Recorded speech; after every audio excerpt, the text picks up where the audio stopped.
ഒരിക്കൽ APJ അബ്ദുൽ കലാം പറഞ്ഞു, നിങ്ങൾ മറ്റുള്ളവർക്ക് എന്ത് നൽകുന്നുവോ അത് തന്നെ തിരിച്ചു കിട്ടും. സ്നേഹം നൽകിയാൽ സ്നേഹം തിരിച്ചു കിട്ടും. വഞ്ചന നൽകിയാൽ വഞ്ചന തിരിച്ചു കിട്ടും. ബഹുമാനം നൽകിയാലോ ബഹുമാനം തിരിച്ചു കിട്ടും. ബൈബിളിൽ അതിനെക്കുറിച്ച് വളരെ വ്യക്തമായിട്ട് പറയുന്നു. നിങ്ങൾ വിതയ്ക്കുന്നത് തന്നെ കൊയ്യും. ഒറ്റ വാക്കിൽ ഒരു ഉപമയിലൂടെ പറയും, നിങ്ങൾ വിതച്ചാൽ അത് കൊയ്യും. നമ്മൾ എന്തു വിതയ്ക്കുന്നുവോ അത് കൊയ്തിരിക്കും. കണ്ണുനീരോടെ നമ്മൾ വിതച്ചാൽ ആർപ്പോടെ കൊയ്യും എന്നും സങ്കീർത്തനം.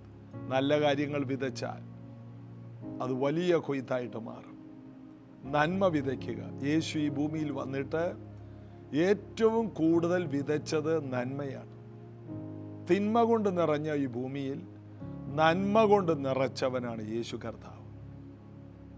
യേശുവിൻ്റെ മരണത്തിൻ്റെ തലേ ദിവസം വരെ അവൻ ഭൂതങ്ങളെ പുറത്താക്കി, രോഗികളെ സൗഖ്യമാക്കി, നന്മ ചെയ്ത് ഏറ്റവും ഒടുവിലത്തെ ദിവസം സമാപിച്ചു. നന്മ ചെയ്യുക. അപ്പോസ്തലപ്രവൃത്തി 10:38 നസറേനായ യേശുവിനെ ദൈവം പരിശുദ്ധാത്മാവിനാലും ശക്തിയാലും അഭിഷേകം ചെയ്തു. എന്തിന്? അവൻ നന്മ ചെയ്യുവാൻ. പരിശുദ്ധാത്മാവും ശക്തിയും എന്തിനാണ്? തിന്മ കൊണ്ട് നിറഞ്ഞ ഈ ലോകത്തിൽ തിന്മയ്ക്ക് പകരം തിന്മ ചെയ്യാതെ നന്മയാൽ തിന്മയെ ജയിക്കണമെന്ന് പൗലോസ് പറയുന്നു. നിന്റെ ശത്രുവിന് വിശക്കുന്നുവെങ്കിൽ ഭക്ഷിക്കാൻ കൊടുക്കണം, ദാഹിക്കുന്നുവെങ്കിൽ നീ കുടിക്കാൻ കൊടുക്കണം. അങ്ങനെ നീ അവൻ്റെ മേൽ തീക്കനൽ കുന്നിക്കുമെന്ന് അവൻ നിന്റെ മുമ്പിൽ തോറ്റുപോകും. നന്മ ചെയ്യുമ്പോൾ ശത്രുക്കൾ തോറ്റുപോകും. തിന്മ ചെയ്യുമ്പോൾ നമ്മളാണ് തോക്കുന്നത്.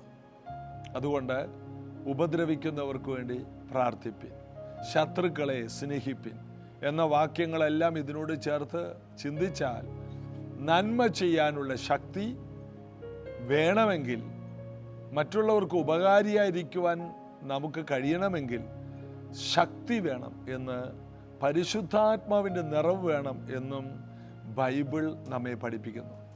നമുക്ക് നമ്മുടെ ജഡത്തിൽ മറ്റുള്ളവർക്ക് നന്മ ചെയ്യാൻ കഴിയില്ല.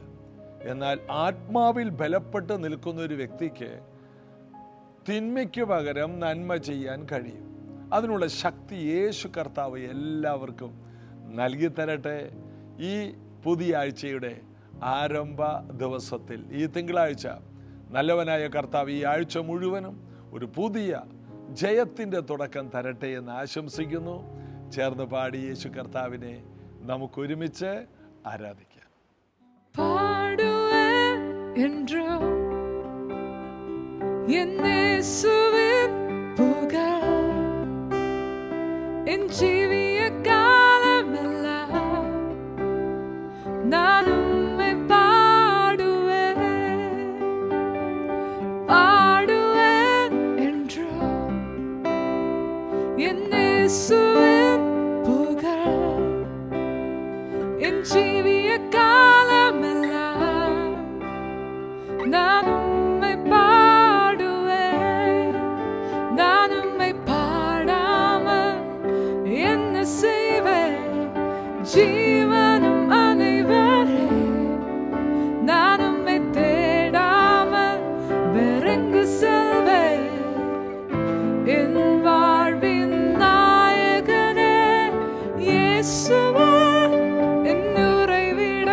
சேற்றில் நின்ற என்னை தூக்கி எடுத்தவனே,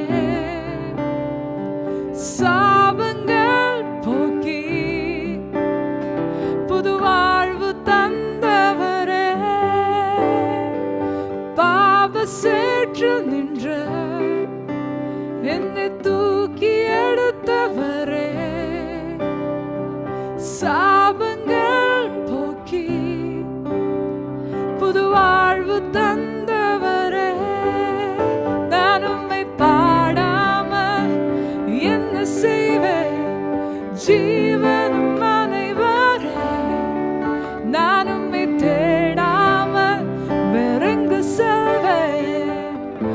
என் வாழ்வின் நாயகனே இயேசுவே, என் உறைவிடம் இவ்வுலகிலே, எந்த நம்பிக்கை தொடருவேன் அவர் அடிச்சுவடே.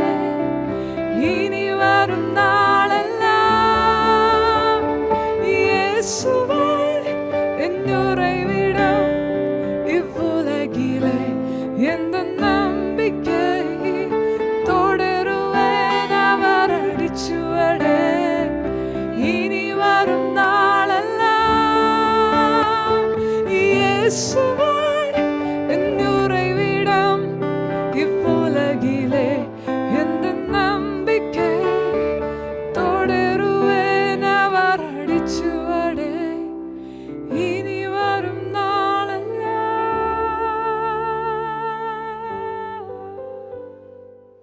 മാർച്ച് മാസത്തിൻ്റെ ആദ്യത്തെ തിങ്കളാഴ്ച പ്രഭാതത്തിൽ നമ്മൾ ഒരുമിച്ച് കർത്താവിൻ്റെ തിരുവചനങ്ങൾ ധ്യാനിക്കുന്നു.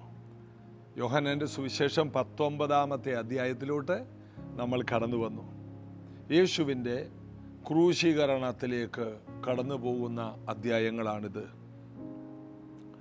അനന്തരം പീലാത്തോസ് യേശുവിനെ കൊണ്ടുപോയി വാറുകൊണ്ട് അടിപ്പിച്ചു.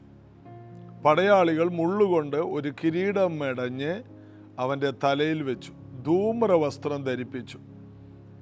അവൻ്റെ അടുക്കൽ ചെന്ന്, യഹൂദന്മാരുടെ രാജാവേ ജയ ജയ എന്ന് പറഞ്ഞ് അവനെ കന്നത്തടിച്ചു. പീലാത്തോസ് പിന്നെയും പുറത്തു വന്ന്, ഞാൻ അവനിൽ ഒരു കുറ്റവും കാണുന്നില്ല എന്ന് നിങ്ങൾ അറിയേണ്ടതിന് അവനെ നിങ്ങളുടെ അടുക്കൽ ഇതാ പുറത്തു കൊണ്ടുവരുന്നു എന്ന് പറഞ്ഞു.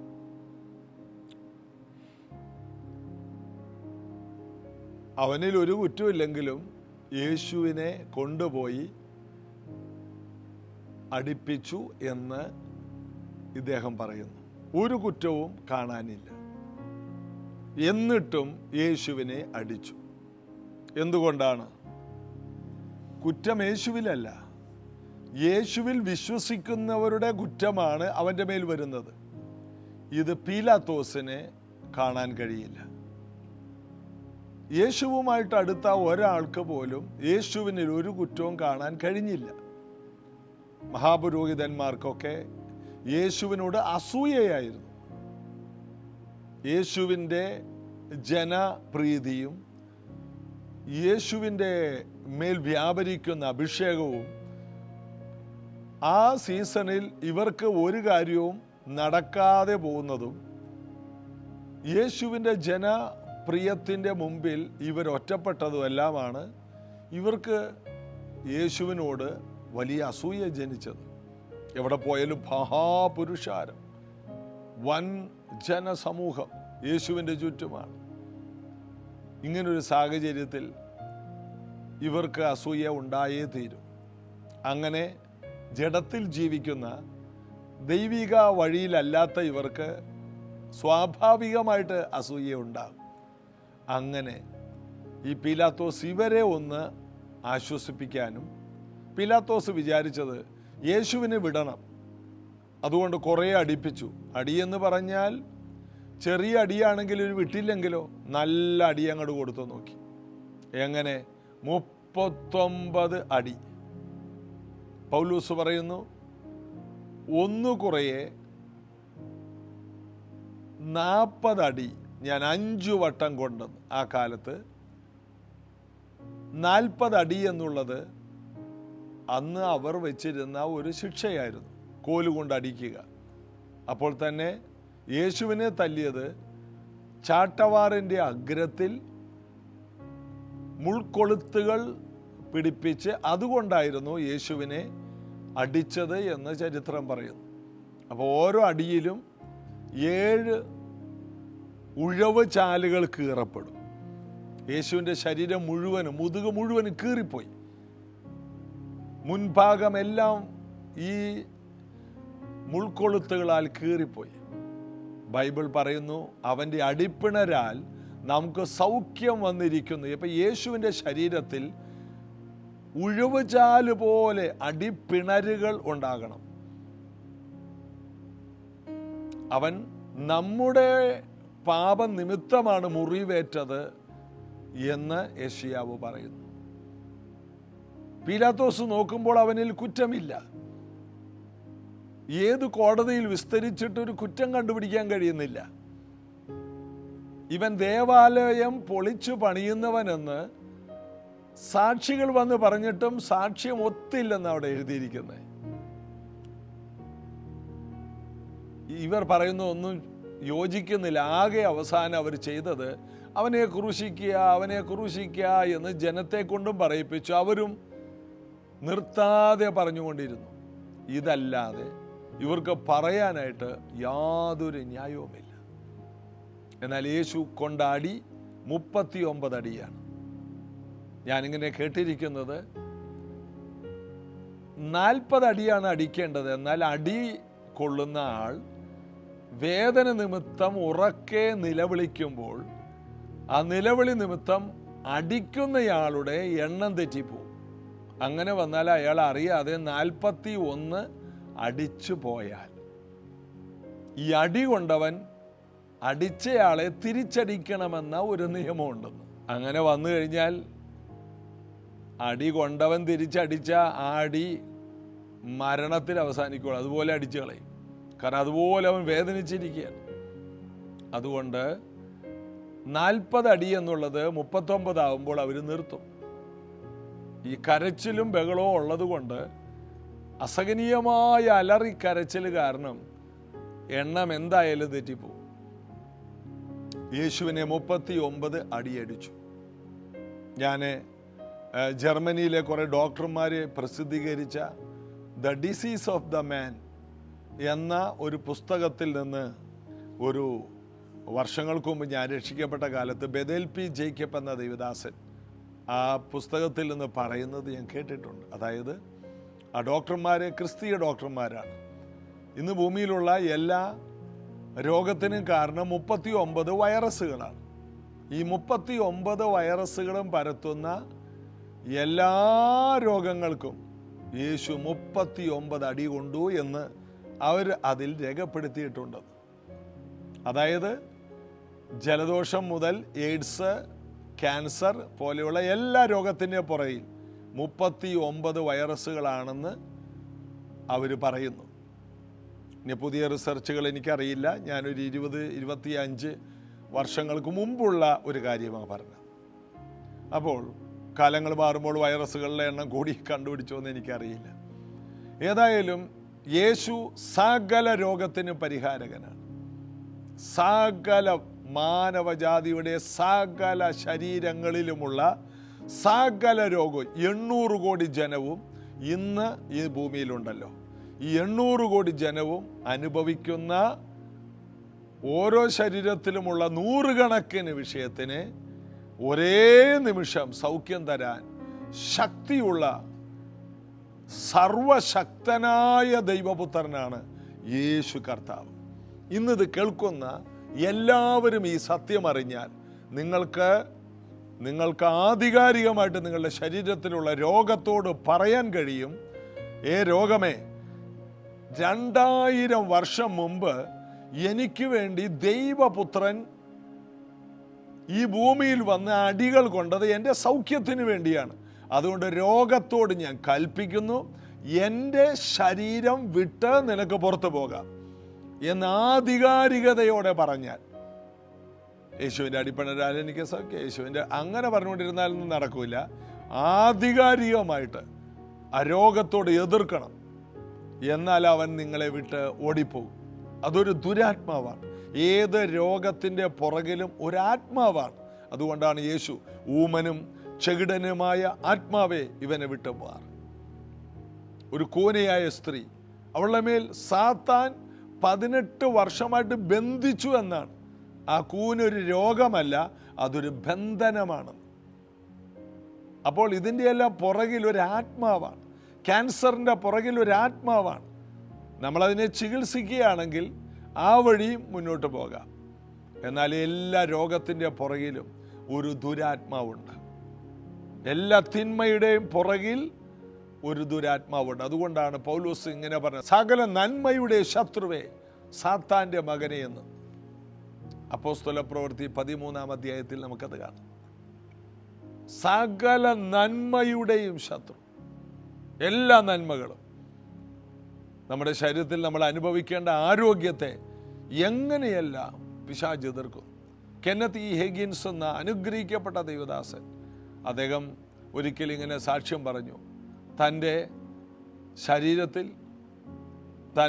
തനിക്ക് 85 വയസ്സുള്ളപ്പോൾ താൻ ഒരു സാക്ഷ്യം പറഞ്ഞത് എസെക്കിയ ഫ്രാൻസിസ് ഒക്കെ ഉള്ള ഒരു കോൺഫറൻസിലാണ്. അപ്പോൾ എസെക്കിയ ഫ്രാൻസിസാണ് ഞങ്ങളോടിത് പറഞ്ഞത്. 65 വർഷം മുമ്പ് തനിക്കൊരു പനി വന്നെന്ന്. പിന്നീട് 65 വർഷത്തിന് ശേഷം 85 വയസ്സ് വരെ തനിക്ക് ഒരു ജലദോഷം പോലും വന്നിട്ടില്ല. നാം എങ്ങനെ രോഗത്തോട് എതിർക്കുമോ അതുപോലെ അത് നമ്മെ വിട്ടുമാറും. ചിലർക്ക് വയ്യ എന്ന് പറയുന്നത് ഒരു സുഖമാണ്. അതുകൊണ്ട് വയ്യാഴിക അവരെ വിട്ട് മാറാറില്ല. എങ്ങനെയുണ്ട്? മേല വയ്യ. പനി ഒരു അഭിമാനമായിട്ടൊക്കെ പറയുന്നവരുണ്ട്. പിന്നെ കൊളസ്ട്രോളൊക്കെ ഒരു കാലത്ത് പൈസക്കാരുടെ, സമ്പന്നരുടെ അസുഖമായിരുന്നു. കൊളസ്ട്രോള്, ഷുഗറൊക്കെ വലിയ വീട്ടിലെ കൊച്ചമ്മമാർക്ക് വരുന്നതാണ്. ഒരിക്കൽ ഒരു കൊച്ചമ്മയോട് വീട്ടുവേലക്കാരി പറഞ്ഞു, കൊച്ചമ്മ എനിക്ക് ഷുഗറാണ് ടെസ്റ്റ് ചെയ്തപ്പോൾ. കൊച്ചമ്മ അങ്ങോട്ടും ഇങ്ങോട്ടും നോക്കിയിട്ട്, നീ ഇത് ആരോടും പറയരുതെന്നും പറഞ്ഞ് ഒരു 100 രൂപ എടുത്തു കൊടുത്തു. എന്താണ്? നീ വല്ല ക്ഷയമാണെന്നോ വേറെ വല്ല അസുഖമാണെന്നോ പറ. ഇതൊക്കെ ഞങ്ങളെപ്പോലെ സ്റ്റാൻഡേർഡ് ആൾക്കാർക്ക് വരുന്ന അസുഖമാണ്. ഇങ്ങനെ രോഗത്തെ പോലും അന്തസ്സിൻ്റെ ഒരു ഭാഗമാക്കി മാറ്റിയ സമൂഹത്തിൽ നിന്ന് ഈ രോഗത്തെ നമുക്ക് പുറത്താക്കാൻ കഴിയില്ല. എന്നാൽ വ്യക്തിപരമായി നമുക്ക് നമ്മുടെ ശരീരത്തിൽ നിന്നെങ്കിലും ഇതിനെ പുറത്താക്കാൻ കഴിയും. അവരവർ തീരുമാനിക്കണം. 2000 വർഷങ്ങൾക്ക് മുമ്പ് യേശു എൻ്റെ ശരീരത്തിൻ്റെ സൗഖ്യത്തിന് വേണ്ടി അടികൊണ്ടെങ്കിൽ ഇനി ഈ വേദന ഞാൻ ചുമക്കേണ്ട ആവശ്യമില്ല. അതുകൊണ്ട് ഈ രോഗത്തോട് കൽപ്പിക്കുന്നു, എൻ്റെ ശരീരം വിട്ട് പുറത്തു പോയെന്ന് ആര് പറയുന്നുവോ അവർ സൗഖ്യമാകും.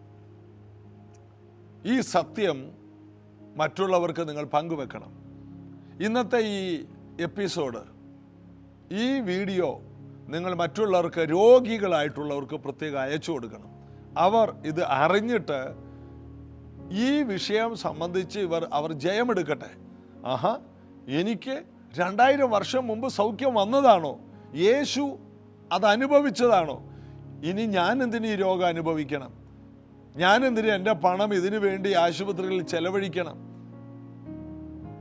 യേശുവിൻ്റെ നാമത്തിൽ അത് പുറത്തുപോ എന്ന് എതിർത്താൽ അത് മാറിപ്പോകും.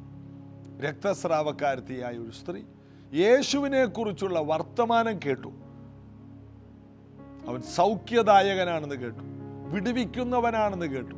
അവൾ പറഞ്ഞു, അവൻ്റെ വസ്ത്രത്തിൻ്റെ തൊങ്ങലെങ്കിലും തൊട്ടാൽ ഞാൻ സൗഖ്യമാകുമെന്ന് പറഞ്ഞ് അവൻ്റെ അടുക്കൽ വന്ന വസ്ത്രം തൊട്ടു, സൗഖ്യമായി. ഉടനെ ശക്തി പുറപ്പെട്ടു. 12 വർഷം പഴക്കമുള്ള രോഗം അവളെ വിട്ടുമാറി. അവൾ പറഞ്ഞു, യേശുവിനെ മനസ്സിലാക്കി, യേശു എങ്ങനെയുള്ളവനാണെന്ന് മനസ്സിലാക്കി. സക്കായി യേശു എങ്ങനെയുള്ളവനാണെന്ന് കാണാൻ അവൻ കാട്ടത്തിമേൽ കയറി. യേശു എങ്ങനെയുള്ളവനാണ്, ഏത് തരത്തിലാണ് യേശു? യേശു ക്രിസ്ത്യാനിയുടെ ദൈവമല്ല, യേശു മാനവജാതിയുടെ രക്ഷകനാണ്, വീണ്ടെടുപ്പുകാരനാണ്. സകല പ്രശ്നത്തിൽ നിന്നും അവൻ നമ്മെ വീണ്ടെടുക്കും. പീലാത്തോസ് ഈ അടിയെല്ലാം കഴിഞ്ഞിട്ട് അടുപ്പിച്ചിട്ട് പറയണതേ, ഈ മനുഷ്യൻ ഒരു കുറ്റമില്ല, പിന്നെ എന്തിനാണ് ഈ മനുഷ്യൻ ഇങ്ങനെ അടികൊണ്ടത്? എനിക്ക് നിങ്ങൾക്ക് വേണ്ടിയാണ്. പീലാത്തോസിന് അറിയാം, ഒരു തെറ്റും ചെയ്യാത്തൊരു പാവപ്പെട്ടവനാണ് നിൽക്കുന്നത്, ഒരു നീതിമാനാണ്. ഭാര്യ പ്രത്യേകം പറഞ്ഞു, നീതിമാന്റെ കാര്യത്തിൽ ഇടപെടരുത്. അത്രയും നല്ലൊരു മനുഷ്യനെ എന്തിനു അടിപ്പിച്ചു? നമുക്ക് വേണ്ടി അടിപ്പിച്ചു.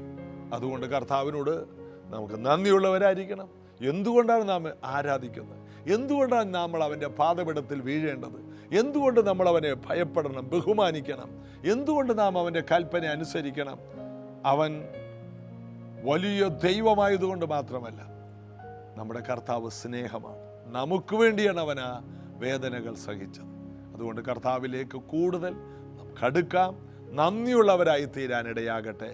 ഒരു നിമിഷം നമുക്ക് പ്രാർത്ഥിക്കാം. യേശുവേ, ഈ മാർച്ച് മാസത്തിലെ തിങ്കളാഴ്ച മുതൽ എല്ലാ ദിവസങ്ങളിലും ആരോഗ്യമുള്ള ഒരു ശരീരം എല്ലാവർക്കും ഉണ്ടാകട്ടെ. ഇത് കേൾക്കുന്ന പലരുടെ ശരീരത്തിൽ പലതരത്തിലുള്ള അസ്വസ്ഥതകൾ ചെറുപ്രായത്തിലെ വന്ന് കയറിയിട്ടുണ്ടല്ലോ. യേശുവിൻ്റെ നാമത്തിൽ സൗഖ്യമാണ്. തൈറോയ്ഡ് സംബന്ധമായ രോഗങ്ങൾ സൗഖ്യമാണ്. അസ്ഥി സംബന്ധമായ രോഗങ്ങൾ സൗഖ്യമാകട്ടെ. ആന്തരിക അവയവങ്ങളിൽ വന്ന് കയറിയിരിക്കുന്ന രോഗങ്ങൾ സൗഖ്യമാകട്ടെ. യൂട്രസിലെ ട്യൂമറുകൾ അപ്രത്യക്ഷമാകട്ടെ. ഇത് കേട്ടുകൊണ്ടിരിക്കുമ്പോൾ തന്നെ പല ശരീരങ്ങളും ഇപ്പോൾ ആ സൗഖ്യം ഏറ്റെടുക്കട്ടെ. ലിവർ സംബന്ധമായ അസുഖങ്ങൾ സൗഖ്യമാകട്ടെ. മാനസിക രോഗങ്ങൾ, അസ്വസ്ഥതകൾ, മനോനില തെറ്റിയ അവസ്ഥകൾ സൗഖ്യമാകട്ടെ. യേശുവിൻ്റെ അടിപ്പിണരാലുള്ള സൗഖ്യത്തെ ഞങ്ങൾ സ്വീകരിക്കുന്നു. ഇത് കേൾക്കുന്ന ഓരോരുത്തർക്കും വേണ്ടി ഞാൻ അപേക്ഷിക്കുന്നു. കർത്താവിൻ്റെ കരം അവരോട് കൂടി ഇരിക്കണം. യേശുവിൻ നാമത്തിൽ ആമേൻ. കർത്താവിൻ്റെ ബലവും കൃപയും നിങ്ങളോടുകൂടി ഇരിക്കട്ടെ. സ്കൂൾ കുട്ടികളുടെ പരീക്ഷ, കോളേജ് കുട്ടികളുടെ പരീക്ഷ, പലതരത്തിലുള്ള പരീക്ഷകൾ നടക്കുന്ന സമയമാണ്. അവർക്ക് വേണ്ടി നമുക്ക് പ്രാർത്ഥിക്കാം. യേശുവേ, എല്ലാ പരീക്ഷകളിലും വലിയ ജയം നടക്കുവാൻ കുഞ്ഞുങ്ങൾക്ക് വേണ്ടി പ്രത്യേകം ഞങ്ങൾ പ്രാർത്ഥിക്കും. ആ വീടുകളിൽ നന്നായിരുന്ന് പഠിക്കാനുള്ളൊരു അറ്റ്മോസ്ഫിയർ അവർക്കുണ്ടാകണം. അവരുടെ വഴികളിൽ കാക്കണം. കർത്താവിൻ്റെ കാവൽ അവർക്കുണ്ടാകണം. വലിയ ജയം അവർക്കുണ്ടാകണം. യേശുവിൻ നാമത്തിൽ ആമേൻ. കർത്താവ് കൂടിയിരിക്കട്ടെ. നാളെ ഇതേ സമയത്ത് ഒരുമിച്ച് കാണാം. God bless you.